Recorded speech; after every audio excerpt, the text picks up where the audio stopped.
Hello students, आपका मेरे channel mathematics bye आजाद sir में स्वागत है। और आपने अभी तक मेरे चैनल को सब्सक्राइब नहीं किया तो चैनल को सब्सक्राइब कर लें, बेल आइकन को प्रेस कर लें। बेटा, आज हम आपकी 10वीं क्लास की गणित की वर्कशीट नंबर 80 करने वाले हैं, जो कि 1 फरवरी के लिए आई है। सभी बच्चे यहाँ अपना नाम लिखेंगे, यहाँ अपने कक्षा अध्यापक या अध्यापिका का नाम लिखेंगे। और बेटा, हमारी रिवीजन चल रही थी दूसरे चैप्टर की, बहुपद की। ठीक है, इसके अंदर हम आज केस स्टडी के प्रश्न करेंगे। ये आपको बेटा 3 फिगर आपको दिखाई दे रही हैं। ठीक है, तो देखिए क्या लिखा है उसने फिगर के बारे में। क्या तो बहुपद के शून्यक वह बिंदु है, बहुपद के शून्यक वह बिंदु होते हैं जहां ग्राफ कार्य तल में एक्स अक्ष से मिलता है। कार्य तल में एक्स अक्ष से जहां मिलता है वही उसके क्या होते हैं, शून्यक होते हैं। यदि ग्राफ एक्स अक्ष से नहीं मिलता तो बहुपद में कोई शून्यक नहीं होता। जैसे इसके अंदर एक्स अक्ष से कहीं पर भी नहीं मिल रहा है तो इसके शून्यों की संख्या 0। जिस प्रकार ऊपर दिए गए ग्राफ में पहले चित्र में कोई भी शून्यक नहीं है, क्योंकि ये एक्स अक्ष को कहीं पर भी नहीं काट रहा है। जबकि दूसरे चित्र में केवल एक शून्यक है, क्योंकि एक ही जगह पर काट रहा है, यहाँ पर। ठीक है, इसी बहुपद का ग्राफीय निरूपण कहा जाता है, इसे बहुपद का ग्राफीय निरूपण। ठीक, यदि द्विघात बहुपद ax² प्लस का bx प्लस का c, ठीक है, जिसमें a बराबर 0 ना हो, के दो शून्यक अल्फा और बीटा हैं। अगर द्विघात समीकरण यानी कि होती है तो उसके दो शून्यक होते हैं, अल्फा और बीटा। ठीक है, यानी कि अगर द्विघात समीकरण है तो उसके शून्य की संख्या कितनी होती है बेटा, 2 होती है, अल्फा और बीटा। तो कहता है तब निम्न प्रश्नों के उत्तर दीजिए। तो देखिए बेटा, कुछ प्रश्न हैं, इनके हमें उत्तर देने हैं। तो देखते हैं पहला प्रश्न क्या कहता है। कहता है एक द्विघात बहुपद के लिए शून्यकों की संख्या। हम जानते हैं द्विघात बहुपद अगर है तो उसके दो शून्यक होते हैं, अल्फा और बीटा, ये हमने पीछे पढ़ा। तो इसका ऑप्शन क्या हो जाएगा बेटा, सी सही हो जाएगा। कौन सा ऑप्शन बेटा, सी। ठीक, उसके बाद शून्यकों के योगफल अल्फा प्लस बीटा का मान। तो बेटा योगफल का मान क्या होता है, अल्फा प्लस बीटा का मान होता है माइनस का b/a। ये हमने पहले ही पढ़ रखा है बेटा, पढ़ रखा है योगफल का फॉर्मूला माइनस का b/a। और बेटा गुणनफल का फॉर्मूला क्या होता है, गुणनफल का फॉर्मूला होता है बेटा c/a। कहाँ है बेटा, a, यानी कि इसका आंसर हो जाएगा सी, a सही। ठीक है, c/a। योगफल का फॉर्मूला होता है बेटा माइनस का b/a, और गुणनफल का क्या होता है c/a। ये आपको याद होना चाहिए। अब देखते हैं बेटा चौथा प्रश्न। चौथा प्रश्न क्या कहता है, कहता है यदि alpha plus beta minus b/a है और गुणनफल कितना है, c/a। यही भी बताया बेटा ऊपर वाले क्वेश्चन। तो कहता है अल्फा² प्लस बीटा² का मान ज्ञात कीजिए। 4 ऑप्शन दे रखे हैं, तो इसको तो बेटा करना पड़ेगा, इसे डायरेक्ट उत्तर नहीं दे सकते। तो देखिए इसको कैसे करेंगे। अल्फा प्लस बीटा कितना है बेटा, b/a, और हमें निकालना बेटा मान इसका। तो देखिए किस तरह से करेंगे। 1 नंबर के क्वेश्चन के लिए हम कहीं पर भी रफ वर्क कर सकते हैं इसको। अल्फा² प्लस बीटा² क्या होता है बेटा फॉर्मूला, ये फॉर्मूला होता है अल्फा प्लस बीटा का होल स्क्वायर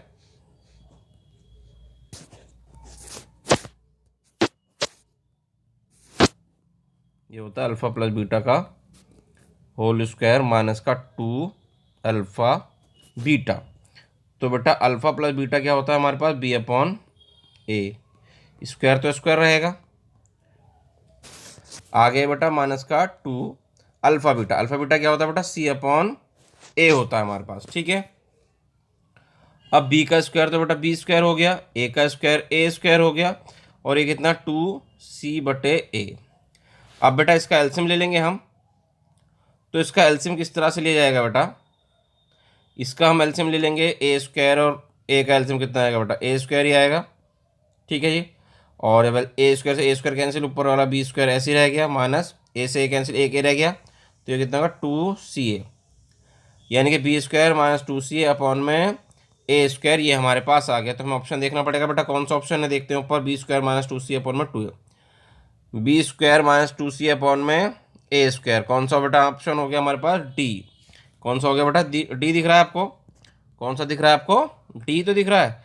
तो नीचे लिख देंगे देयरफॉर सही, अतः सही उत्तर ए डी है। अतः क्या लिख देंगे बेटा, अतः सही उत्तर विकल्प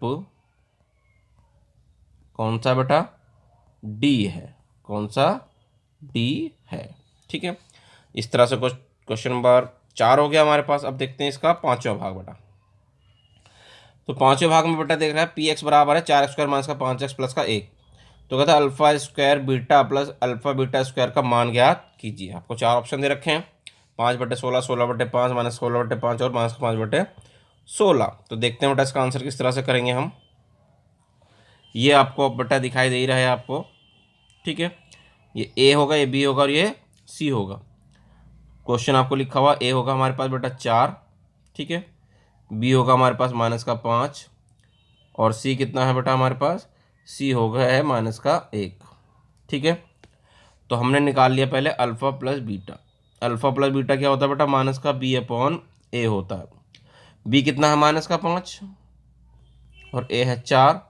माइनस से माइनस क्या हो गया, प्लस हो गया। ये 5 कितना हो गया बेटा 4। और अल्फ़ा इंटू बीटा क्या होता है बेटा, ये होता है सी अपॉन ए। सी कितना है हमारे पास, माइनस का 1 है बेटा। ठीक है जी, और ए कितना है हमारे पास 4 है। ठीक है, हमें मान निकालना है alpha square beta plus alpha beta square. Alpha square beta plus में अल्फ़ा बीटा स्क्वायर। दोनों में से बेटा क्या कर सकते हैं, दोनों में से अल्फ़ा बीटा कॉमन ले लेंगे।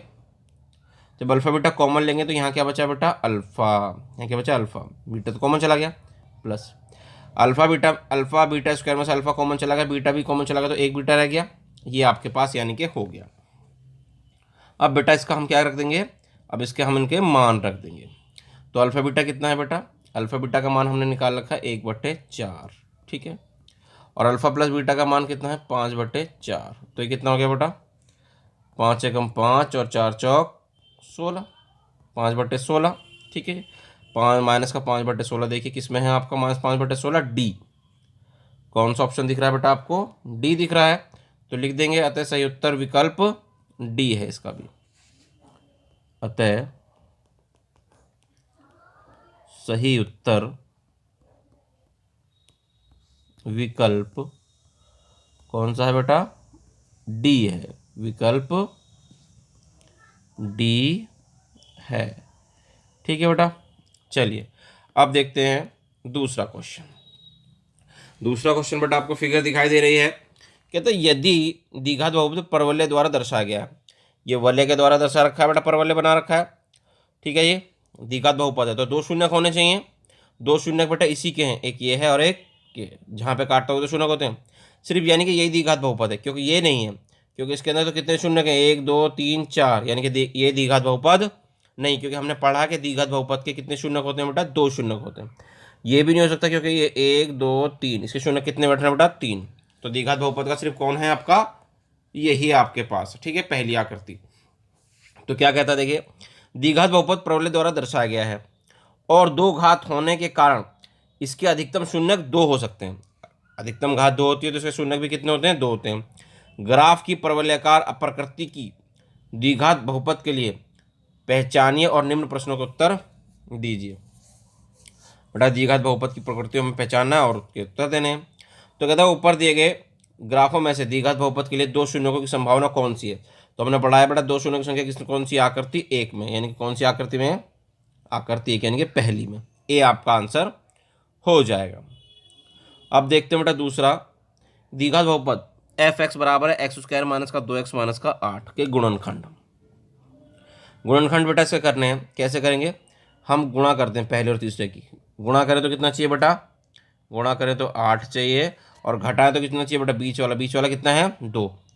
तो क्या होगा बेटा, गुणा करें तो 8 और जोड़ें घटाएं तो 2, 4 दूनी 8। तो इसके गुणनखंड क्या होंगे बेटा, 4 और 2 होंगे, 4 और 2। ठीक है जी, बचना माइनस का चाहिए, माइनस का 2 बचना चाहिए, इसलिए बड़ी संख्या माइनस की और छोटी संख्या काय की लिखी हमने, प्लस की। तो गुणनखंड हो जाएंगे x माइनस 4 और x प्लस 2, यानी कि कौन सा उत्तर होगा बेटा, सी। विकल्प सी क्या है बेटा, सही है। अब बेटा शून्य ज्ञात करने अगले क्वेश्चन में, तीसरा भाग देखिए। द्विघात बहुपद x² माइनस 2x माइनस 8 के शून्य ज्ञात कीजिए। गुणनखंड हमें पता है बेटा, इसके गुणनखंड क्या है, गुणनखंड अभी हमने करे ये थे x माइनस 4 और x प्लस 2। जो भी बेटा गुणनखंड आते हैं उनको हम 0 के इक्वल रख देते हैं, यानी कि x माइनस 4 को भी 0 के इक्वल रख देंगे और x प्लस 2 को भी 0 के इक्वल रख देंगे। यहीं से शून्य निकल के आएंगे हमारे। माइनस का 4 बेटा इधर लेके आएंगे, काय का हो जाएगा प्लस का 4, और 2 इधर लेके आएंगे, काय का हो जाएगा माइनस का 2।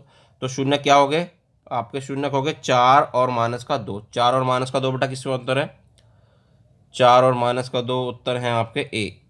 विकल्प ए क्या हो गया बेटा, सही उत्तर हो गया। ठीक है, अब देखते हैं बेटा इसका कुछ फोर्थ पार्ट क्या कहता है। तो देखिए बेटा फोर्थ पार्ट क्या कहता है, कहते हैं द्विघात बहुपद एक्स स्क्वायर माइनस का 2x माइनस 8 के शून्यकों का योगफल ज्ञात करना है। ठीक है बेटा, पहले मैं इस समीकरण को लिख लेता हूँ। मेरे पास है एक्स स्क्वायर माइनस का 2x और माइनस का 8। तो ए कितना है बेटा, ए हो गया मेरे पास कितना, एक जो एक्स स्क्वायर के साथ होता है वो ए होता है। बी कितना हो गया बेटा, माइनस का 2, और सी कितना हो गया बेटा, माइनस का 8। ये हो गया ए बी सी। अब हमें निकालना शून्यकों का योगफल चौथे भाग के लिए बेटा। शून्यकों के योगफल का मतलब है अल्फा प्लस बीटा, और इसका फॉर्मूला क्या पढ़ा हमने, माइनस का बी बटे ए। और बी कितना, माइनस का 2, और माइनस यहाँ पर पहले से तो क्या हो गया प्लस का 2 हो गया बटे में ए कितना, 1, 2 बटे 1 का मतलब कितना हो गया बेटा 2 ही हो गया। तो सही उत्तर क्या हो गया बेटा, ए हो गया इसका सही उत्तर क्या हो गया, ए। और बेटा पांचवें भाग को हम, पांचवा भाग भी तो यही है, एक्स स्क्वायर माइनस का 2x माइनस का 8, इसके गुणनफल निकालना है। शून्य को क्या निकालना बेटा, तो गुणनफल, गुणनफल यानी कि अल्फा इंटू बीटा। ये क्या होता है आपका सी अपॉन ए। सी कितना है बेटा आपके पास, माइनस का 8, और ए कितना है आपके पास 1। तो माइनस का 8 बटे 1 का मतलब क्या हो गया, माइनस का 8 ही हो गया। तो सही उत्तर क्या है इसका बेटा, सही उत्तर क्या हो गया आपका, ए ही हो गया इसका भी, माइनस का 8। ठीक है बेटा, तो इस तरह से आपकी जो वर्कशीट है वो पूरी होगी। उम्मीद करते हैं आपको अच्छे से समझ में आ गई होगी। तो वीडियो पसंद आई तो वीडियो को लाइक करना, शेयर करना और कमेंट करना। और आपने अभी तक हमारे चैनल को सब्सक्राइब नहीं किया तो चैनल को सब्सक्राइब कर लें, बेल आइकन को प्रेस कर लें। मिलते हैं आपसे अगली वीडियो में।